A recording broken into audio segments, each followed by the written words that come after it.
Welcome to another episode of Open Stride Podcast, ladies and gents. We are now moving along the list. I know I say it every time because we moving right along. Just like the last episode, we are in the playoff teams. Or the list is the last play-in team before the playoff team. And this team is going to be an Eastern Conference team. I kind of gave you a hint last episode, and I wonder if any of y'all got it. I said it's a team that had associations with Larry Bird. And if any of you said the Boston Celtics, I'm sorry to let you know that you were incorrect. Larry Bird was once the coach, and he worked in the front office for the Indiana Pacers.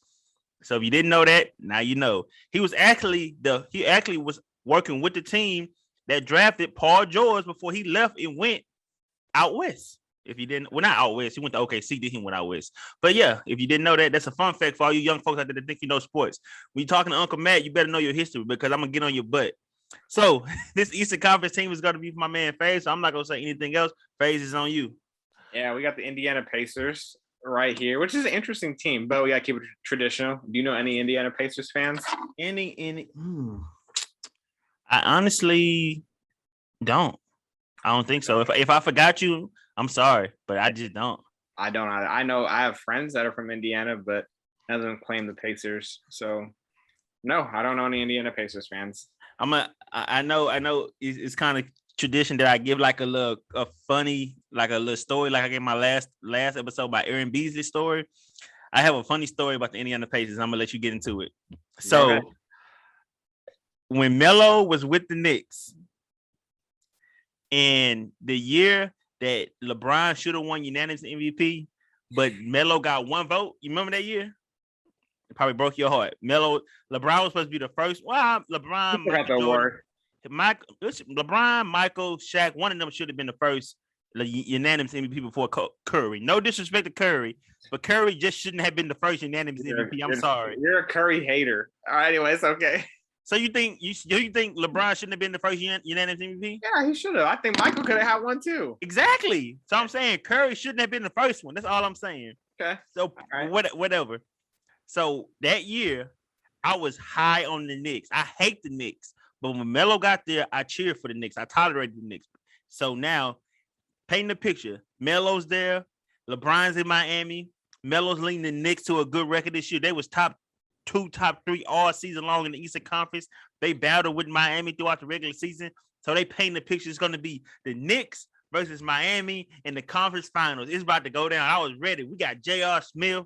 We got Shumpert, we got Fields, we got Amari. Even though it's a shell of Amari, we had Amari, Tyson Chandler, Steve Novak, my boy Pablo that was coming off the bench. We had the squad, we had the team, and we was gonna go all the way and meet Miami in Eastern Conference Finals. And guess who threw a monkey wrench in that whole plan? The Indiana Pacers. They were a good team. They beat us in the second round, and I believe they beat us in 6. I watched that game at work, ladies and gentlemen. I was literally at work. I used to work at a call center. I was at work, and I took a break from work, got off the phone, probably could have got fired, went to the break room and watched that game for the break room and watched that team lose, and it literally broke my heart. I went back to my station. You don't make any more calls. I went back to my cubicle phase, and I wanted to cry. From that moment on, I said I'm no longer getting emotionally invested into another team like I just did with this team because I was emotionally invested into the Houston Rockets. Not like that though. They can lose, and I won't cry. I cry if you win a championship and you lose, you'll be upset. We'll see. Let's let it get there, then I see. But man, that's my for a long time. That's my story. That's your story with Showtime for this episode. So go ahead, FaZe. So Indiana, interesting. Like I'm a Reggie Miller fan, so. In this closet behind me, there's a Reggie Miller jersey, but there's some interesting offseason moves for them. One, their head coach, they got rid of him. They thought he was creating a bad environment for the team, and they ended up signing Rick Carlisle, which is a established coach in the NBA. What do you think about that? I think Rick Carlisle is one of the best coaches in the NBA. Yeah, phenomenal. I always thought he was a good coach. I always thought he was kind of unachieving though when he was with Dallas because he never got the first round since winning that championship. So that was kind of like I could see why both sides decided to go a separate way, but I think Rick Carlisle is one of the top 5 coaches in the NBA. Yeah, Rick Carlisle is a really good coach. That's a good pickup for them. But you guys are probably think, well, they have Rick Carlisle, they have a good team. Why are we putting them in the play-in? Because they can't stay healthy, and the lineup with Sabonis and Miles Turner didn't really find success last year. So when we talked about it, top to bottom, they're an unhealthy team a lot, and it's just inconsistent. So they have potential. They drafted a good rookie in Chris Duarte. I might be saying his last name incorrect, but he's good. He showed promising skill sets at the NBA Summer League this year. And they signed Torrey Craig from the Phoenix Suns, which is Torrey Craig was solid for them in their finals run. That might be a little sneaky pickup for them. How do you feel about those two pickups? They subpar at best. It's not moving any mountains for me. Subpar at best. I would agree. They're not doesn't make them contenders, but that's good. They also re-signed TJ McConnell to a 4-year, $33.6 million deal. Could let him walk. No way. He had a triple-double off steals last season. Could let him walk. I wouldn't be disappointed to let him walk. Any team in the league will take him on their team. As a what on a team though? As a what? A rotational piece, as a starter, as a bench warmer? As a backup point guard. Oh no, hell no, they wouldn't. No, they wouldn't. Name a team he won't take. Name one. The Lakers. I'll take him. The Lakers won't take Caruso. He's better than Caruso. Is he though? Yes, he's good, bro. Caruso plays damn good defense. So does TJ. He plays the passing lane. That's not defense. Okay, good point. Hey, defense, you make good reads. I don't know. I'm just dosing out there. I have to really look at who's better or not. But anyway, besides the point, Indiana is an interesting team. I mean, they do have a solid starting lineup with Malcolm Brogdon.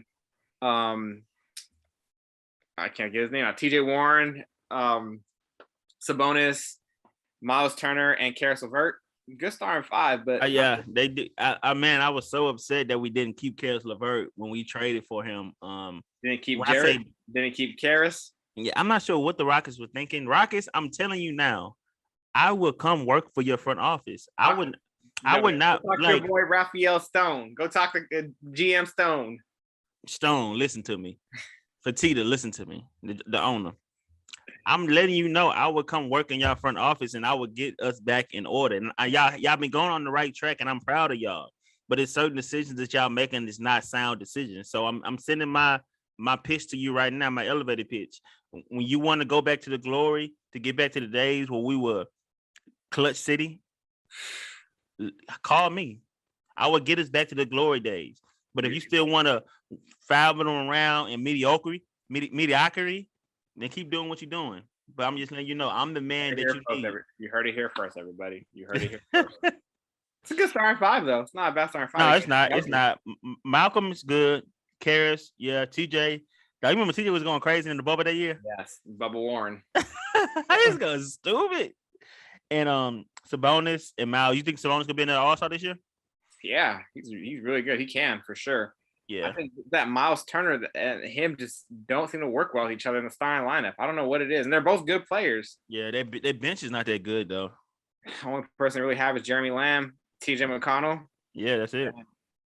I was telling Matt about this. As of the time recording this, Kiefer Sykes is actually on their team. And for any listeners out there, this is big because he's a really good documentary. You guys should check it out, called Chi-Town, and it'll kind of show his story, how he's trying to get to where he's at. And it's nice to see him finally get an opportunity. That kind of is a spoiler, but yeah, man. If you get a chance to watch it, I highly recommend the documentary Chi-Town. But overall, I like the Pacers. They pretty, if we're being honest, they're a very boring team. Yes, they are. But maybe we'll turn it around.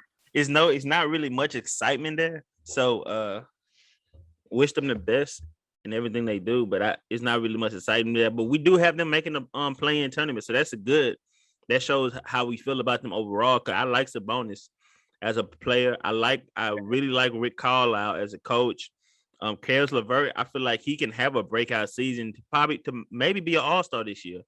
Their all-star position is going to be pretty sought after in the Eastern Conference this year because there's a lot of new faces that's coming about, and it's going to make a pitch to make that spot. So it's going to be a sought after spot this year. For sure. I think the one thing holding them down, though, is they have a good starting lineup. I mean, Justin Holiday off the bench too is good, but the 8 teams we have in front of them are just better. And you'll hear in our upcoming team previews. So we'll leave it at that. Not really much to say about the Indiana Pacers. We got them as a play-in team. So let's see how they do this season. You got a question for me? Question. You put me on the spot. Let's see. Ooh. I do actually. This is actually one because the name's been flying. Two players' names been flying around trade rumors like crazy over the last year, being Malcolm Brogdon and Miles Turner. Do you think that Indiana trades any of them, keeps the team how they are? How do you think they construct it? Malcolm, I'm pretty sure he decided to take the money and not stay in Milwaukee, so he missed out on the ring. So he might be a little salty about that. So I think he may be the odd man out. But like you said, Miles is not fitting well with Sabonis, who is their best player. So I actually think both of them may be on their way out by the end of the season. What do you think they can get in return? That's nothing, man. Those are good players. You can get some value back for them. Depending on the team and depending on how desperate they are.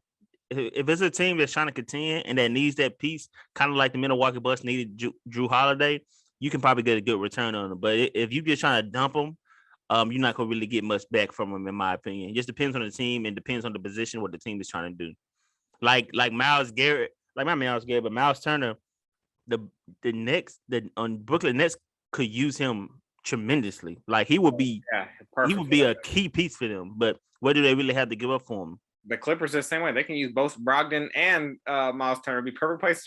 That's what I'm saying. So it just depends on the team and depends on what the team's end goal is. If their end goal is to get that one piece to put them over the top, both those players can step in and be that position, to be that player. But if a team like when the Detroit Pistons traded for Blake Griffin, it was just like a why type of thing. Yeah.